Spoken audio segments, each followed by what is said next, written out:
बिस्मिल्लाहिर्रहमानिर्रहीम। अस्सलाम वालेकुम नाज़रीन, आप यूट्यूब चैनल देख रहे हैं। मैं इमरान खान हूँ। पाकिस्तान तहरीक इंसाफ ने लाहौर में एक नई तारीख रकम की है। मैं चंद वजूहात आपके सामने रखता हूँ और उन वजूहात के साथ कोई भी पॉलिटिकल पार्टी पाकिस्तान में जलसा करके दिखाए।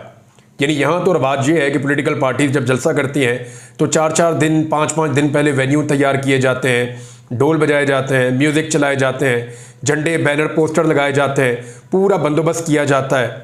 उसके बाद जो है वो फिर कारकुनों को मोटिवेट किया जाता है, फिर गाड़ियाँ मुहैया की जाती हैं, खाने मुहैया किए जाते हैं, रास्ते जो है उनके ट्रैफिक रूट मुकर्रर किए जाते हैं कि यहाँ से ये लोग गुजर कर आएंगे, और जो लीडर्स हैं उनको जलसा गा के उकबी साइड से लाया जाता है ताकि वो आराम से स्टेज पर चढ़ सकें। नॉर्मली पाकिस्तान में जलसे ऐसे होते हैं और कुर्सियाँ, तंबू, कनाते, लाइटें, हर चीज़ पहले ही लग जाती हैं। लेकिन यहाँ पाकिस्तान तहरीक इंसाफ ने जो एक नया रिकॉर्ड कायम किया, मैं वो आपके सामने रख देता हूँ और आपको बताता हूँ कि पंजाब हुकूमत कितनी घबराई हुई और कितनी परेशान थी, और वो कौन सी चीज़ें हैं जो आज इस जलसे के नतीजे में तय हो गई हैं। नंबर एक तो ये है कि 10-12 घंटे की नोटिस के ऊपर, 15 घंटे के नोटिस के ऊपर कोई पॉलिटिकल पार्टी पाकिस्तान में जलसा नहीं कर सकती। यानी इनको पता ही नहीं था इनका जलसा कहाँ होगा। एक तो जलसा लाहौर से बाहर काना से करीब जाके वहाँ पे बहुत दूर रिंग रोड से पड़े इन्होंने जगह दी, 20-25 किलोमीटर दूर, वहाँ पे जलसा रखा गया। हालांकि ये मीनार पाकिस्तान के जलसे की तैयारी कर रहे थे और वहाँ पे जो जगह दी गई वो जगह भी ऐसी अजीबोगरीब जगह थी और घुप अंधेरा था वहाँ पे कि जी आप यहाँ पे जलसा कर लें। जलसे की इजाज़त मिलती है कल रात को, यानी आज जलसा करना है दिन में तो कल रात को इजाज़त मिलती है, और उस वक्त भी सरकारी टीमें जलसा गाह पे कब्जा रखते हैं। और जब जलसे वाला दिन है तो सुबह जलसे वाले दिन तक स्टेज, साउंड, लाइट कुछ भी लगाने की इजाज़त नहीं दी जाती। बड़ी मुश्किलों से दोपहर होते होते पाकिस्तान तहरीक इंसाफ अपने कंटेनर पहुंचाती है, अपनी फ्लेक्सें पहुंचाती है, और चंद घंटों के अंदर पूरी जलसा गाह पाकिस्तान तहरीक इंसाफ के नौजवानों ने तैयार की। ना सिर्फ तैयार की बल्कि लोग हर तरफ से निकलकर कंटेनर्स के नीचे से गुजरते हुए, रस्तों से रुकावटें हटाते हुए किसी न किसी तरह करके वो जलसा गाह में पहुंचना शुरू हो गए।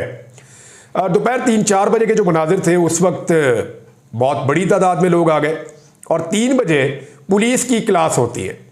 पुलिस की क़यादत को या पुलिस के सीनियर ऑफिसर्स को यह कहा जाता है कि आपको कहा था कि जलसा गाह में लोग नहीं आने चाहिए।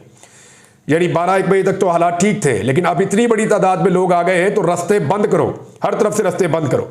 और ये बड़ी डांट पड़ी, और उसके बाद फिर पुलिस ने ज़्यादा रुकावटें, रास्ते बंद करना शुरू किए। जो रास्ते खुले थे उनको भी बंद करना शुरू कर दिया। लेकिन इसके बावजूद लोग 5-5 किलोमीटर, 7-7 किलोमीटर पैदल चल के, 4-4 किलोमीटर पैदल चल के जलसा गाह में ख़वातीन, बच्चे और नौजवान पहुँचे। जलसा गाह जो है वो तकरीबन 4-5 बजे के वक्त मुकम्मल तौर पे पैक थी।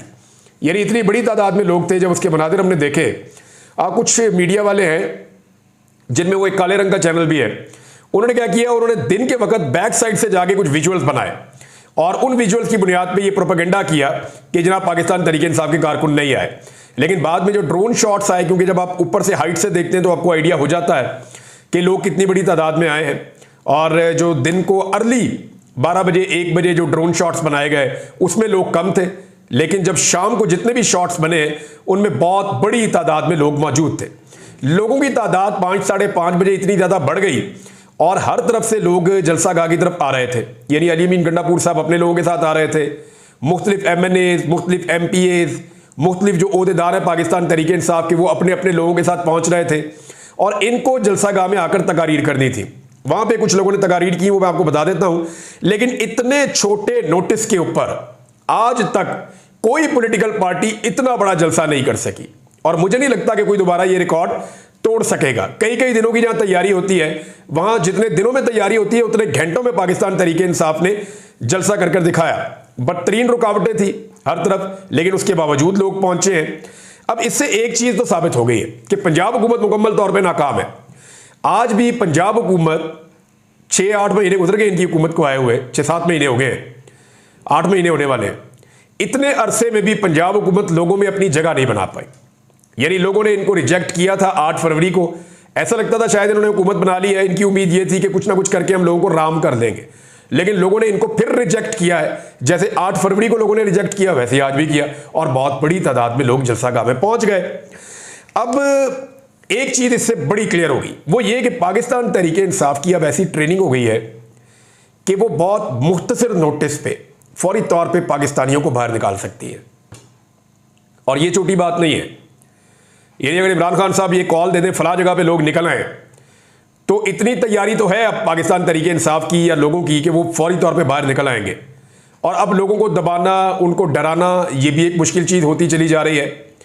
हुकूमत ने किया क्या? हुकूमत जब मुकम्मल तौर पे नाकाम हो गई तो उन्होंने अपनी नाकामी पे ठप्पा लगाया। वो कैसे?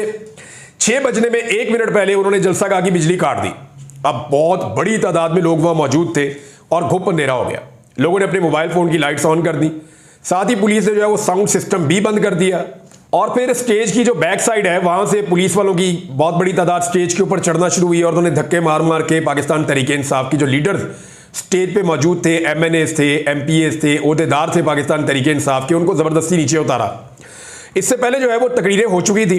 बैरिस्टर गौर साहब ने कहा कि अगर रास्ता ना निकाला गया ना तो ये मुल्क तबाह हो जाएगा। और उन्होंने कहा कि हमें NOC नहीं दिया जाता। आज हम बताना चाहते हैं कि हम आज़ाद अदलिया के लिए कोशिश करेंगे। पाकिस्तान जमहूरियत के सिवा कुछ नहीं चलेगा। हम बताना चाहते हैं कि हमने एक दूसरे के रास्ते बहुत बंद किए, अब मजीद रास्ते बंद ना करो, रास्ता निकालो। अगर ऐसा नहीं करोगे तो मुल्क तबाह हो जाएगा।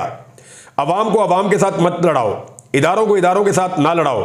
खुदारा अवाम की आवाज़ को देखो। पाकिस्तान के अवाम तहिया किए बैठे हैं कि आज़ाद अदलिया होगी, आज़ाद अदलिया के सिवा कुछ कबूल नहीं है। शेख वकास अकरम साहब ने कहा कि इमरान खान का जेल से पैगाम आया है कि हकीकी अदलिया का साथ देना है। ये शेख वकास अकरम साहब की तकरीर थी। उन्होंने कहा कि फस्ताइयों को बताएं कि लाहौर में जलसा हो रहा है। लाहौर वालों, तुम्हारी हिम्मत, जुर्रतमंदी और दिलेरी को सलाम। जो लोग कहते थे कि पंजाब नहीं निकलेगा, जलसा नहीं होगा, कारकुनों और क़यादत को गिरफ्तार करने की कोशिश करने वालों को बताएं जलसा भी हो रहा है, जलसा में जम्मे गफीर भी आया है। इमरान खान का पैगाम है कि हकीकी जजों और अदलिया के साथ खड़ा होना है। उनको आइन के साथ नहीं खेलने देंगे। तरमीम लाना चाहते हैं, अपनी मर्जी के जजेस को कमेटियों में डालना चाहते हैं। हम इस पाकिस्तान के साथ खिलवाड़ नहीं होने देंगे। अवाम दीवार बन के इन लोगों के साथ खड़े होंगे जिन्होंने आपके बच्चों के मुंह से नवाला छीन लिया है, बिजली के बिल बढ़ा दिए हैं। मैं ये आपको इसलिए तकारीर बता रहा हूं कि पाकिस्तान के जो रवायती मीडिया उसने तो कुछ दिखाना ही नहीं है और ना उन्होंने दिखाया, बल्कि उनको ऑर्डर दिया गया है कि आपने दिन वाले विजुअल चलाने हैं जो बहुत अर्ली है और आपने कोशिश करनी है कि आपने जलसे को फ्लॉप साबित करना है। लेकिन जितने भी इंडिपेंडेंट जर्नलिस्ट हैं जिनसे मेरी बात हुई वो तो कह रहे हैं बहुत लोग थे। पंजाब पुलिस के लोगों से बात हुई तो वो कह रहे हैं जी कि उनके बल्कि मैसेजेस भी आए और वो लोग ये कह रहे हैं कि हमने हर तरह के हथकंडे इस्तेमाल किए हैं, किसी जलसे को रोकने के लिए जितनी चीज़ें हो सकती हैं वो सारी हमने की हैं, लेकिन इसके बावजूद पाकिस्तान तहरीके इंसाफ के लोगों ने और आम पाकिस्तानियों ने हमें हैरान कर दिया। कितनी बड़ी तादाद में लोग निकलकर बाहर आए हैं। सलमान अकरम राजा साहब ने बड़ा ज़बरदस्त खिताब किया जलसे से। उन्होंने कहा कि अब वक्त आ गया है कि हम साबित कदमी और बहादुरी का मुजाहरा करें। हम एक इंतहाई मक्कार और चालाक दुश्मन से लड़ रहे हैं। 8 फरवरी को फरेब हुआ, आपका वोट चोरी हुआ और एक झूठी हुकूमत कायम कर दी गई। अब यह झूठी हुकूमत अपने झूठ को छुपाने के लिए आइन में तरमीम करना चाहती है। इन तरमीम के खिलाफ आपको लड़ना है। इस मुल्क की तकदीर का मामला है। एक झूठी अदालत कायम की जा रही है। हम इसको नहीं मानते। हम काजी फायद ईसा को नहीं मानते। हम उन्हें कह चुके हैं कि आप बुग़्ज़ में डूबे हुए हैं। आप 26 अक्टूबर को घर चले जाएं और इस स्याह अदालत का हिस्सा ना बने। इस स्याह अदालत के 2 मकासद हैं कि PTI पर पाबंदी आयद की जाए और इस अदालत से हुक्म लिया जाए। इनका दूसरा इरादा यह है कि इमरान खान को फौजी अदालतों से सजा दिलवाई जाए क्योंकि ये नाकाम हो चुके हैं। अच्छा जी, ये अब लीडर की तकारीर थी और भी बहुत सारी बातें इन्होंने की, लेकिन एक चीज़ और है, वो ये है कि लीडर ही नहीं था जलसे में। आप अंदाज़ा करें कि नवाज शरीफ साहब को 4 साल के बाद बरतानिया से बुलाया गया कि जी रीलॉन्च कर रहे हैं। नवाज शरीफ साहब को बुलाया गया, पूरे पाकिस्तान ने फैसिलिटेट किया। पाकिस्तान की चारों गवर्नमेंट्स फैसिलिटेट कर रही थी। हर तरफ से जोर लगाया जा रहा था। बलूचिस्तान तक से लोगों को भर के लाया गया। हर जगह से बसें और वैगनें पहुंचाएंगी। उसके आप मनाजिर देखें तो मियाँ साहब का पंडाल खाली था। 4 साल बाद एक बंदा पाकिस्तान वापस आया, उसको रीलॉन्च किया गया और बनाने पाकिस्तान पे तमाम फैसिलिटीज, खाना पीना, कुर्सियां, साउंड सिस्टम, दुनिया की हर तरह की फैसिलिटी के बावजूद लोग नहीं आए। ये 1 साल पुरानी बात है, पिछले सितंबर में। लेकिन इमरान खान जेल बैठा है, जलसागाह में भी नहीं आया और लोग इतनी बड़ी तादाद में पहुंचे हैं। ये रिकॉर्ड भी सिर्फ पाकिस्तान तहरीक इंसाफ लगा सकती है। एक चीज और है, अली अमीन गंडापुर। अली अमीन गंडापुर साहब के बारे में यह कहा गया था कि उनको किसी हाल में भी जलसागाह नहीं पहुंचने दिया जाएगा। यानी अली अमीन गंडापुर साहब अपने काफिले के साथ आ रहे थे तो कोशिश ये की गई कि रास्ते में जगह जगह रुकावटें डाली जाए। जैसे ही वो एक रुकावट अबूर करते थे तो यह बताया जाता था कि आगे नई रुकावट डाली जाए ताकि अली अमीन गंडापुर टाइमली जलसागाह में ना पहुंच सके। तो इस तरह बार बार रुकावटें डाली गई और कोशिश की गई कि 6 बजे तक अली अमीन गंडापुर ना आए, और इसमें पंजाब हुकूमत को कामयाबी हुई। उन्होंने बदतरीन रुकावटें डालकर वजीर आला खैबर पख्तूनख्वा को रोका, लेकिन वजीर आला खैबर पख्तूनख्वा आखिरी रुकावटें अबूर करके पैदल चलते हुए जलसागाह में पहुंचे। लोगों ने उनका इस्तकबाल किया और उन्होंने कहा जी देखें मैंने अपनी हाजिरी लगवानी थी, मैं जलसे में पहुंच गया हूं। यानी उन्होंने अपनी जिद पूरी की, मैंने आना था मैं आ गया। वहां आकर उन्होंने कहा कि मैं जल्दी इमरान खान को रिहा भी करवाऊंगा, मेरा आपसे वादा है। ये अली अमीन गंडापुर साहब ने एक मुख्तसर तकरीर की, उसके बाद वो अपनी सिक्योरिटी के साथ वहां से वापस रवाना हुए। अब जलसे के खिलाफ प्रोपेगेंडा कैंपेन जो है वो जोरों शोर से चलाई जा रही है। इसमें यह कहा जा रहा है पंजाब नहीं आया, कोई कह रहा है जी लाहौर नहीं आया, फलां फलां। मगर इस जलसे की रिपोर्टें और आवाज़, यानी इस जलसे की जो रिपोर्टें बनी है और जो आवाज़ जहां तक पहुंचनी थी ना वो वहां तक पहुंच गई है, और मैसेज बड़ी अच्छी तरह कन्वे हो गया है कि लाहौर के शहरी और पंजाब आज भी इमरान खान के साथ उसी तरह खड़ा है जिस तरह 8 फरवरी को खड़ा था, जिस तरह पिछले साल खड़ा था, जिस तरह उसने पिछले साल खड़ा था। तो आज भी पंजाब के शहरी और पंजाब के लोग इमरान खान के साथ खड़े। अब सिर्फ 2 बातें हैं जिनको जहन में रखना चाहिए। नंबर 1, रुकावटों के बावजूद 1.5 साल के बाद पाकिस्तान तहरीके इंसाफ लाहौर में जलसा करने में कामयाब हो गई और उन्होंने लोगों को निकाल भी लिया। नंबर 1 ये चीज है। नंबर 2, अली अमीन गंडापुर ने अटक का पुल भी क्रॉस कर लिया, वो लाहौर भी पहुंच गया, वो जलसागाह में भी पहुंच गया और उसने जितनी बात करनी थी वो भी कर ली। 2 चीजें क्लियर होगी। और एक और चीज भी क्लियर हुई कि बिजली बंद करके, साउंड सिस्टम बंद करके हुकूमत ने अपनी नाकामी पर ठप्पा भी लगा दिया। अगर इन शराइत के साथ पाकिस्तान में जलसे होंगे ना तो फिर कोई पार्टी कभी भी जलसे नहीं कर पाएगी। मैं आपको फिर क्लियर कर रहा हूं कि इन शराइत के साथ जब जब पाकिस्तान में जलसे होंगे कोई पॉलिटिकल पार्टी कभी भी जलसे नहीं कर पाएगी। इस वक्त मुल्क में अवामी हुकूमत नहीं है, जाली मैंडेट वाली हुकूमत है। लेकिन जब भी अवामी हुकूमत आएगी तो ये जाली मैंडेट वालों का क्या बनेगा? ये तो बेचारे खरीद खरूद के जलसा करते हैं, इनका जलसा तो भरता भी नहीं है, इनको तो पहले ही अवाम की मकबूलियत नहीं है। तो जब ये अपोजिशन में जाएंगे और इनको जलसा करना होगा और इसी तरह की शराइत फोटोकॉपी करके इनको दे दी जाएंगी कि इनके ऊपर आपने अमल दरामद करना है, इतने बजे जलसा खत्म हो जाएगा, ये तो तबाह बर्बाद हो जाएंगे। ये तो पाकिस्तान तहरीके इंसाफ की हिम्मत है कि वो उस टाइम पे ना सिर्फ इकट्ठे हुए बल्कि उन्होंने जलसा का भर के भी दिखा दी और उन्होंने 6 बजे से पहले पहले जलसा करके भी दिखा दिया। अगर उनको ना रोका जाता वो रात 10 बजे तक जलसा करते और डेफिनेटली वो 10 बजे तक करते। अली अमीन गंडापुर की तकरीर को रोकना मकसद था, लेकिन तकरीर तो रोकी गई, जबान कैसे रोकेंगे? वो जलसागाह तक पहुंचा। जो लोग चैलेंज कर रहे थे, ख्वाजा आसिफ ने खास तौर पे कहा था, वो दिन गिर रहे थे और ये कह रहे थे कि आजा पंजाब क्यों नहीं आ रहा, अटक का पुल क्रॉस करके दिखा। कुछ लोग कह रहे थे कि बालों से पकड़ के घसीटेंगे, कोई कुछ कह रहा था, कोई कुछ कह रहा था। लो जी, अली अमीन गंडापुर आया, आके जलसागाह में पहुंचा, जलसागाह में कारकुनों को मिला और जो तकरीर वैसे कर सकता था बगैर साउंड सिस्टम के उसने वो की और फिर वो वापस भी चला गया और आप कुछ नहीं कर सके।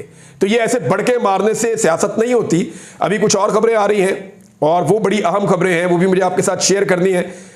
इसी वीलॉग में थोड़ा सा मैं आपको बता देता हूँ। एक तो काजी फायद ईसा साहब ने कुछ सवालात उठा दिए हैं और ये जो एक ऑर्डर आया था जिसको कहते हैं वजाहती ऑर्डर, जब इलेक्शन कमीशन ने मांगा जवाब और सवालात उठाए तो सुप्रीम कोर्ट ऑफ पाकिस्तान से एक वजाहती ऑर्डर आया था।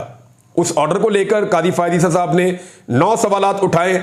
दूसरा, प्रैक्टिस एंड प्रोसीजर ऑर्डिनेंस जो सदर पाकिस्तान ने जारी करके जस्टिस मुनीब अख्तर साहब को निकलवाकर जस्टिस अमीनुद्दीन साहब को कादी फायद ईसा साहब की सहूलतकारी के लिए वहां पे एक पूरा खेल हुआ है, उसके खिलाफ इस वक्त वकला खड़े हो गए। और ये बड़ी तंजीमें हैं और वो तंजीमें हैं जिनमें पाकिस्तान तहरीके इंसाफ का इन्फ्लुएंस नहीं है। ये बहुत अलार्मिंग सिचुएशन है मौजूदा हुकूमत के लिए। मैं इन सारी चीज़ों पे आपसे बात करता हूं क्योंकि यहां हमारे पास अभी टाइम कम है, लेकिन इसके बावजूद मैं जाते जाते आपको ये बताऊं कि ये रिकॉर्ड साज किस्म का जलसा था। यानी मैं ये नहीं कह रहा कि मीनार पाकिस्तान वाले जलसों का रिकॉर्ड टूट गया, लेकिन मैं ये कह रहा हूं कि इतनी रुकावटों के बावजूद कभी ऐसा जलसा देखने में नहीं आया। अब एक चीज और भी है, जो इन नमूनों को लाकर जिन्होंने मुसल्लत किया ना, कि पाकिस्तान की एस्टेब्लिशमेंट भी अब परेशान है कि ये क्या हुकूमत हमने बना दी है। ये इस किस्म के नमूने हैं, इनसे कोई काम नहीं होता। यानी एक आईनी तरमीम के लिए भी ये काम नहीं कर पा रहे किसी चीज़ के अंदर ये काम नहीं कर पा रहे। मईशत इन्होंने मुकम्मल तबाह कर दी है, इंफ्रास्ट्रक्चर इन्होंने मुकम्मल तबाह कर दिया है, इदारे इन्होंने मुकम्मल तबाह कर दिए हैं, कोई एक चीज़ भी सही डायरेक्शन में नहीं जा रही। तो इनको लाने वाले भी परेशान है, क्या नमूने हम ले आए हैं। लेकिन प्रॉब्लम एक है कि इमरान खान साहब के एस्टेब्लिशमेंट के साथ भी इख्तलाफात हैं। अगर एस्टेब्लिशमेंट के पास कोई और ऑप्शन होती तो कब का इनको घर भिजवा चुकी होती। क्योंकि एस्टेब्लिशमेंट ऑप्शन लेस है तो अभी चीजें फंसी हुई हैं। मगर ये मैं आपको जिम्मेदारी से कह रहा हूं, और ये मुझे 1 2 3 नहीं कई सोर्सेज ने कहा है कि इनको लाने वाले परेशान है कि ये हमने क्या कर दिया है। और दूसरी जानिब इमरान खान से खौफजदा भी हैं कि अगर इमरान खान को अब ट्राई किया जाता है या उसका रास्ता छोड़ा जाता है तो पता नहीं वो आगे कैसा रद्द-ए-अमल देगा। तो ये वो सारी चीजें हैं जो अभी अंदर फंसी हुई हैं। इमरान खान साहब की गैर मौजूदगी में जो पार्टी इतने बड़े बड़े जलसे कर रही है, एक लम्हे के लिए सोचिए कि अगर इमरान खान ने जेल से बाहर पांव रख दिया तो फिर क्या होगा। यानी जो लोग चंद घंटों के नोटिस पे निकल आए हैं, अगर इमरान खान साहब को बेल मिल जाती है और उनके मुचलके वगैरह जमा होके रोबकार वगैरह जारी होती है और उनको जेल से निकाला जाता है, तो जितने घंटे लोगों को मिल जाएंगे उतने घंटे में तो पूरा पाकिस्तान चौक हो जाएगा। इतने बड़े पैमाने पर लोग निकलेंगे और ये सब जानते हैं कि जो इस्तकबाल इमरान खान का होना है ना, लोग खुमैनी का इस्तकबाल भूल जाएंगे। इतनी बड़ी तादाद में लोग निकलेंगे। बहरहाल देखते हैं क्या होता है, और चीज़ें तो उसी तरफ जा रही हैं। अब तक के लिए इतने ही। अपना ख्याल रखिएगा, अपने इस चैनल का भी। अल्लाह हाफ़िज़।